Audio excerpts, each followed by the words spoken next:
L'indignation et la colère de l'ONU après le bombardement qui a coûté la vie à 12 travailleurs humanitaires en Syrie. C'est peut-être un crime de guerre qui a été commis lundi en fin de journée à l'ouest d'Alep. Le convoi de 18 camions a été visé par 5 missiles alors qu'ils stationnaient dans un centre du Croissant Rouge et qu'ils s'apprêtaient à rejoindre la ville assiégée de Rum al-Kubra. Ces frappes ont fait voler en éclats la trêve qui de toute façon était moribonde. Florent Renaud. Il devait acheminer une aide précieuse aux populations des villes assiégées de la province d'Alep. Le convoi humanitaire du Croissant Rouge n'atteindra finalement jamais sa destination. Selon les Nations Unies, au moins 18 camions chargés de nourriture, de médicaments et de matériel ont été la cible d'un raid aérien meurtrier lundi soir. Il faisait partie d'un convoi plus large de 31 véhicules, censés venir en aide à près de 78 000 Syriens.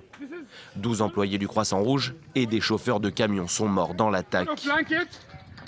C'est rempli de couvertures envoyées par l'agence de l'ONU pour les réfugiés. Là, ce sont des couches données par les Nations Unies au Croissant Rouge.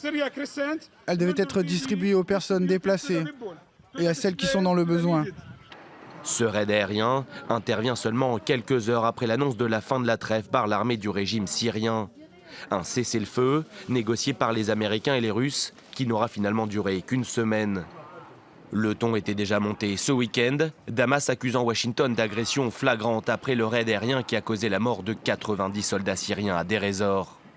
L'armée américaine a plaidé l'erreur de tir et s'est défendue en assurant qu'elle visait en réalité les positions des djihadistes du groupe État islamique.